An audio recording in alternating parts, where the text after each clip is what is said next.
জমিন হলো আল্লাহ, এই আল্লাহর জমিনে খলিফা হলো মানুষ। কে মানুষ? কি আমরা খলিফা না? জি। সারা জীবন তো শুনছেন যে আদম আলাইহিস সালামের খলিফা হিসেবে সৃষ্টি করছে। তাহলে খলিফা হিসেবে খলিফার কাজ কি? খেলাফত প্রতিষ্ঠা করা। খেলাফত কি? খেলাফত হলো একটা ভূমি, ধরেন এতটুকু, ভালো করে খেয়াল করেন, এতটুকু জায়গা, এই জায়গাতে আল্লাহর আইন হুদুদ কিসাস বাস্তবায়ন যিনি করবে একজন অভিভাবক লাগবে। অভিভাবক কয়জন লাগবে? একজন। আচ্ছা বলেন তো, পরিবারে অভিভাবক কয়জন থাকে? একজন। থাকলে কি হয়? ঝগড়া হয়, ফেসাদ হয়। আচ্ছা, প্রতিষ্ঠানের মধ্যে প্রাইমারি স্কুলে প্রধান শিক্ষক কয়জন থাকে? হাই স্কুলে কয়জন থাকে? ভার্সিটিতে কয়জন থাকে? দুইজন থাকলে কি হবে? ঝামেলা। আল্লাহ রাসূল বলেছে মুসলমানদের খলিফা থাকবে একজন। কয়জন? একজন। সারা পৃথিবীর মুসলমানদের পরিচালনার জন্য যিনি থাকবেন অভিভাবক, এই খলিফা না থাকলে খলিফাকে বাস্তবায়ন করা প্রত্যেকটা মুসলমানের উপর ফরজ আইন। খলিফা না থাকলে খলিফাকে নির্ধারণ করা ফরজ আইন, বাধ্যতামূলক। একজন খলিফাকে আগে বাছাই করা লাগবেই। 1924 সালে খেলাফত ব্যবস্থা ধ্বংস হয়েছে। একটু পড়াশোনা করে যুবকরা, মুরব্বীরা, 1924 সালে উসমানী খেলাফত ধ্বংস হওয়ার মাধ্যমে 100 বছরের উপর হয়ে গেছে মুসলমানদের কোনো খেলাফতই নেই। কত বড় মানের বুঝালে মুসলমান জাতি আছে। খেলাফত হারিয়ে গেছে। খেলাফত ছিনায় আনার জন্য, খেলাফত প্রতিষ্ঠার জন্য মুসলমান জানেও না। দুষ্মুখী আপনারা, দোষ তো আমাদের, আর আমরা আপনাদের সামনে উপস্থাপন করি নাই। কারণ আমরা সারা দিন আপনার খালি টাকার পিছনে ছুটি। আমার সম্পদের দরকার, আমার বাড়ির দরকার, আমার বাড়ির টাইলস করতে হইব, আমার বড় মাদ্রাসা করতে হইব, সব খালি দুনিয়া আর দুনিয়া। আখিরাতের কথা বললেও লাইতো না, খেলাফতের কথা বললেও লাইতো না। মুসলমানরা যে ভুলে গেছে একজন খলিফা থাকা লাগে, এটা তো জানিও না। একজন খলিফা। আল্লাহ রাসূল বলেন সহিহুল মুসলিমের হাদিস, ইযা বুইয়া লিখলিফাতাইনি ফাখতুলুল আখিরা মিনহুমা। আল্লাহ রাসূলের হাদিস, সহিহ মুসলিম খুলে দেখেন, কিতাবুল ইমারার হাদিস। আমি আবার আল্লাহর রহমতে এখন কোরআনের আয়াত আর সহিহ হাদিস ছাড়া কম বলি। কারণ কি? কারণ এটা ডকুমেন্ট থাকা লাগবে। তো ডকুমেন্ট ছাড়া কথা বললে এটার কথার ভিত্তি নেই, মর্যাদা থাকে না, মূল্যায়ন থাকে না। মানুষ 2 দিন পরে তারে মূল্যায়ন করবে না। একদিন তো জানবে যে সে বাটপারি করছে, সে জয়ীব দলিল দিয়ে কথা বলে, তার পিছনে কোনো গ্যারান্টি নাই। আর যদি সঠিক ব্যক্তি থাকে, একদিন না একদিন সে প্রতিষ্ঠিত হবে ইনশাআল্লাহ। কারণ সত্য প্রকাশিত হয়, ঠিক কি না? আর বাতিল বেশি দিন প্রতিষ্ঠিত হয় না। ধোঁকা মানুষকে বেশি দিন দিয়ে রাখা যায় না। একদিন না একদিন মানুষের ঘুম ভেঙে যাবে, তখন বুঝতে পারবে আরে তারা তো আমাদের বলে নাই মুসলমানদের একজন খলিফা থাকার কথা, তারা তো আমাদের বলে নাই খেলাফত থাকতে হবে, তারা তো আমাদের বলে নাই মুসলমানদের একজন আমির থাকা লাগবে খলিফা না থাকলে, তারা তো আমাদের বলে নাই মুসলমানদের ইমারা লাগবে, তারা তো আমাদের চিনাই নাই তাগুত কারা, তারা তো আমাদের বলে নাই আল্লাহর আইন প্রতিষ্ঠা করা লাগবে, তারা তো বলে নাই আইনদাতা আল্লাহ, বিধানদাতা আল্লাহ, হুকুমদাতা আল্লাহ, সার্বভৌমত্ব ক্ষমতার মালিক কে? আল্লাহ। জনগণ সর্বভৌমত্ব ক্ষমতার মালিক। এই কথা বললে জান্নাতুল ফেরদাউসের আশা করলে কাশ্মীর কালেও সম্ভব না। জনগণ সকল ক্ষমতার মালিক বলা হয় আমাদের দেশে। সকল ক্ষমতার উৎস বা সকল ক্ষমতার মালিক হলো জনগণ। একবার বলেন নাউযুবিল্লাহ। আপনি কি সকল ক্ষমতার মালিক? আপনি যদি সকল ক্ষমতার মালিক হন, তো আপনি না বইরা দেখান আপনার সকল ক্ষমতার মালিক, তো মইরেন না, বাচ্চা থাকে, ঠিক না? উত্তর দেন, উত্তর দেন। আপনি যদি বলেন যে সকল ক্ষমতার মালিক হইলাম আমরা, জনগণ, আমরা শিখাইতেছে দেশের সরকার, রাষ্ট্র এমপিরা শিখাইতেছে আপনারা ক্ষমতার মালিক, আপনারা সর্বভৌমত্ব ক্ষমতার মালিক, আপনারা ক্ষমতার উৎস, আপনারা আমারে ক্ষমতা দেন। এটা বলে কেন জানেন? আপনারা আমারে ক্ষমতা দেন, আমি চুরি বাটপারি যা করার কাজ সব করব। কারণ এটা আপনারা বুঝাইতেছে যে আপনারা আমারে ভোট দিয়া খালি একবার এমপি বানান, দেখবেন পুরা লাল বানাইলাম। লাল বানাবো, কিন্তু রাস্তা না, সব আমার বাপ দাদার সম্পদ, ঠিক কিনা? অনেকে অপছন্দ করতে পারেন আমার কথা, কিন্তু এটা সত্য সত্য আমি বলবোই। সুরকে আমি সুর বলবো, বাটপারকে আমি বাটপার বলবো, টিনের টাকা জমা রাখা তারে আমি সুর বলবোই। আপনি বললে বলবেন, না বলেন। কারণ হক আলেম যদি সত্য কথা না বলে, আল্লাহ রাসূল বলেন এটা বুবা শয়তান। এটা কি? বুবা শয়তান। এই কথা কয়, এটা কি? বুবা শয়তান। সুরকে আমি সুর বলবো না তো কি বলবো? সে তো চুরি করে, জনগণের টাকা সম্পদ চুরি করে, লন্ডনে বাড়ি করে, দুবাইয়ে বাড়ি করে, জনগণের হাজার হাজার কোটি টাকা মানুষ মেরে দেয়, আর জনগণ তেলের লেগে দৌড়াদৌড়ি করে। তাই এই জন্য আমরা কয় কি আপনারা রাজনীতির কথা বলেন কেন?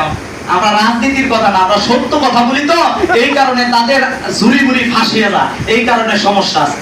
তবে হ্যাঁ, আল্লাহ রসুলের উপরও নির্যাতন আসছে, আসে নাই? কথা বল না কেন, আল্লাহ রসুলের উপর নির্যাতন আসে নাই? আল্লাহ রসুল তেল মারলে আর নির্যাতন আসতো না।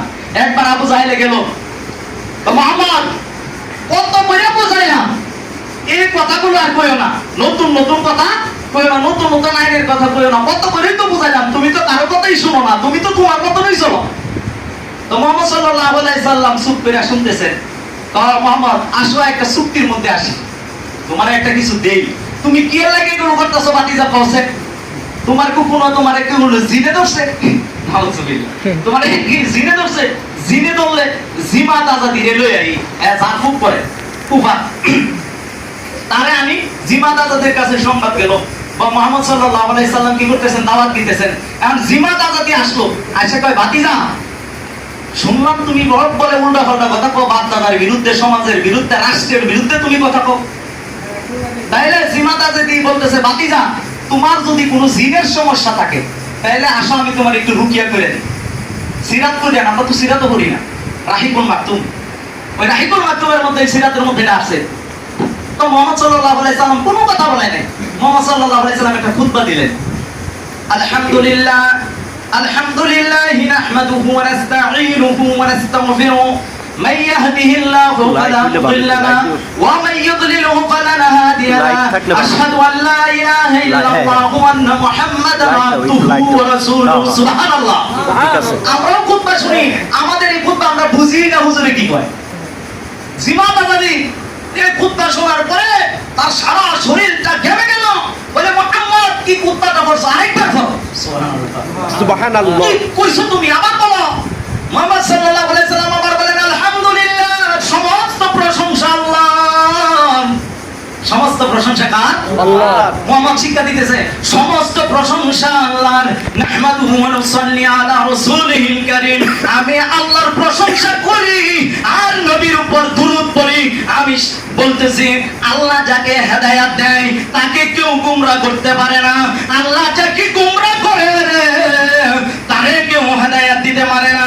আমি সাক্ষ্য দিচ্ছি আল্লাহ ছাড়া আর কোনো আইনদাতা নাই, বিধানদাতা নাই, হুকুমদাতা নাই, সার্বভৌমত্ব ক্ষমতার মালিক নাই, আল্লাহ ছাড়া আর কোনো ত্রাণকর্তা নাই।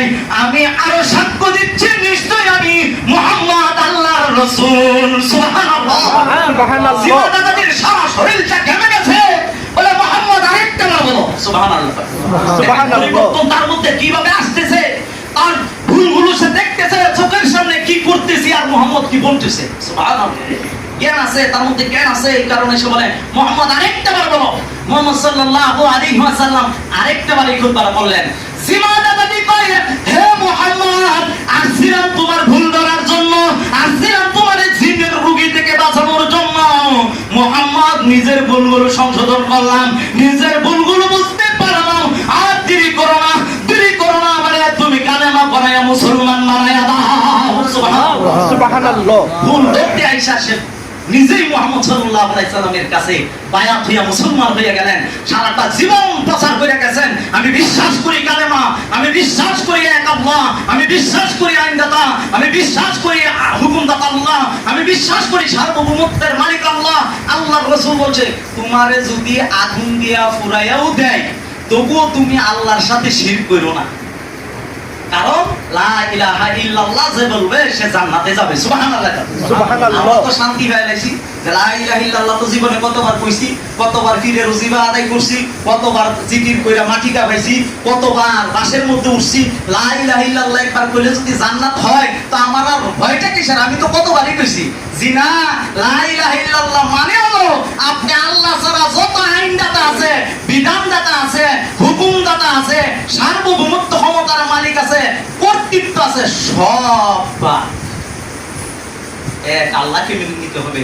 আল ইজতিনাবু আনিল আরবাব, সমস্ত রব থেকে, আনিল আন্দাদ, সমস্ত সমকক্ষতা থেকে, আনিল তাওয়াগীত, সমস্ত তাগুত থেকে কি করতে হবে আপনার, আনিল আলিহা, সমস্ত ইলা থেকে বাদ দিয়া এক আল্লাহর ইবাদত।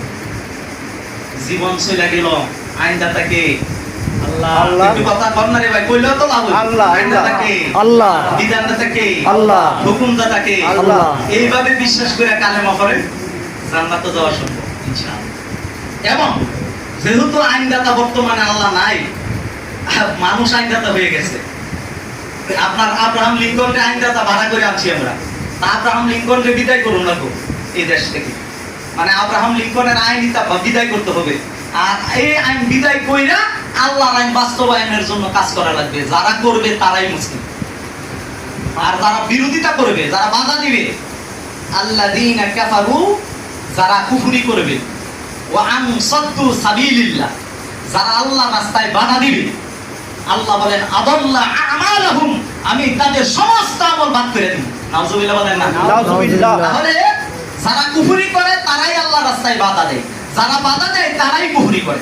এখন আমার লক্ষ্য আর উদ্দেশ্য হবে আল্লাহর জমিনে আল্লাহর দ্বীন প্রতিষ্ঠা করা। স্পষ্ট আমি কি চাই? আমি চাই আল্লাহর জমিনে আল্লাহর দ্বীন। আপনারা চান কি চান না? চাই। আমি চাই আল্লাহর জমিনে আল্লাহর দ্বীন প্রতিষ্ঠিত হোক। প্রতিষ্ঠিত করার জন্য যা যা লাগে আমার করা লাগবে। যেমন ইমাম হুসাইন রাদিয়াল্লাহু তাআলা আনহু আল্লাহর জমিনে খেলাফত চাইছে। কি চাইছে? খেলাফত। এজিদ কি চাইছে? রাজতন্ত্র। সুতরাং আমি রাজতন্ত্র চাই না, আমি চাই খেলাফত। আমি হইলাম ইমাম হুসাইনের আসল সৈনিক। আপনি ইমাম হুসাইনের সৈনিক দাবি করেন, অথচ খেলাফত চান না, আপনি একটা ধোঁকাবাজ। অথবা আপনি বুঝেন না, নির্বুদ্ধ। হয়তো আপনি বুঝছেন না, বুঝার ভান করেন, তাহলে আপনি বুঝেনি। ইমাম হুসাইন খেলাফত চাইছে। ইমাম হুসাইনের সৈনিক দাবি করতে হলে খেলাফত চাইতে হবে। স্বপ্নে দিবা, স্বপ্নে বাস্তবায়ন করা লাগবে। এই খেলাফতকে প্রতিষ্ঠা করার লাগে যদি রক্ত দেওয়া লাগে রক্ত দেওয়া লাগবে, অর্থ দেওয়া লাগলে অর্থ দেওয়া লাগবে, শ্রম দেওয়া লাগলে শ্রম দিতে হবে, মেধা দেওয়ার দরকার হলে মেধা দিতে হবে। যেইভাবে দরকার পৃথিবীতে খেলাফত প্রতিষ্ঠা করার কাজ করতেই হবে, মুসলমান হইতে হবে। আর যদি করেন যে আমি বাধা দিব, দেন আপনার স্থান জাহান্নাম। বাধা দিতে পারেন, তা বোঝাই দিছে না।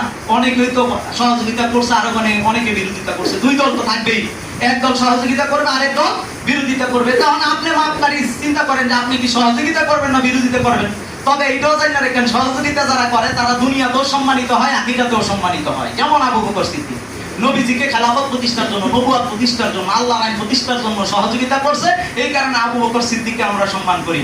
যারা বিরোধিতা করছে তারা ওই সময়ে লাঞ্ছিত, এখনো লাঞ্ছিত, আল্লাহ তাআলাও তাদের প্রতি অসন্তুষ্ট। ঠিক কি না? এজন্য আমি আসলে আঘাত দেওয়ার উদ্দেশ্যে কথা বলি নাই। উদ্দেশ্য হচ্ছে আপনাদের সত্যটা জানানো।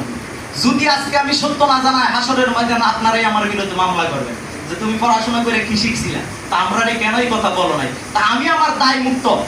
আলহামদুলিল্লাহ, আমি বারবার চেষ্টা করতেছি আমার গ্রামের মানুষকে দাওয়াত দিয়ে বোঝানোর জন্য। অনেকে আমার কথা শুনে, অনেকে আমার কথা শুনে না। আমি চেষ্টা করছি খাবার খাওয়ায় আমি একটু কথা শুনাইতে পারি। আমি দেখছি খাবার খাই আইসা পড়ে কিন্তু কথা শুনে। এটা আমার দুঃখ, আমার একটা কষ্ট যে আমার গ্রামের মানুষগুলোকে আমি পারলাম না তাওহীদ বুঝাইতে, আমি পারলাম না তাগুত চিনাইতে। চেষ্টা করতেছি কিন্তু তারাই বুঝে না, নাকি আমারই দোষ। যদি আমি বলি এটা আমার ব্যর্থতা, আমি কেন পারি না, আমি কেন আমার গ্রামের মানুষকে বুঝাইতে পারি না, এটা আমার ব্যর্থতা। আমি আল্লাহর কাছে বলি আমার ব্যর্থতা, আল্লাহ তুমি ক্ষমা করে দাও। হে আল্লাহ, আমি সাক্ষী রেখে বলছি আমি আমার গ্রামবাসীকে ভালোবাসি। হে আল্লাহ, আমি সাক্ষী রেখে বলছি আমি আমার গ্রামবাসীকে ভালোবাসি। হে আল্লাহ, সাক্ষী রেখে তোমাকে বলছি আমি আমার গ্রামবাসীকে ভালোবাসি। আমি চাই আমি নিজে জান্নাতে যাই, আমার গ্রামবাসী আমার সাথে জাহান্নাতে যায়। হে আল্লাহ, আমি চাই আমি নিজে জাহান্নামের আগুন থেকে বাঁচি, আমার পরিবারকেও জাহান্নামের আগুন থেকে বাঁচাই। এই গ্রামবাসী আমার পরিবারের অর্থ, তারা আমার পরিবারের অংশ। আজকে তারা যদি জাহান্নামে যায়, তারা যদি ভুল পথে চলে, সর্বপ্রথম আমি কষ্ট বেশি পাবো। কারণ আমার গ্রামবাসী, আমার চাচা, আমার ভাই, আমার আত্মীয়, তারা আজকে জাহান্নামে যাচ্ছে। এই দৃশ্য আমি দেখে সহ্য করতে পারবো না। এজন্য খোদার কসম, আমার একটাই চিন্তা, আমি চাই আমার গ্রামবাসী জান্নাতের পথে চলো, আমি চাই আমার ভাইয়েরা জান্নাতের পথে চলো, আমি চাই আমার গ্রামের মানুষগুলো সত্য খুঁজো, সত্য বুঝো, সত্যকে গ্রহণ করে নেই। এরপরও যদি কেউ কষ্ট পায় থাকেন, ক্ষমা সুন্দর দৃষ্টিতে দেখবেন। আসসালামু আলাইকুম ওয়া রাহমাতুল্লাহ।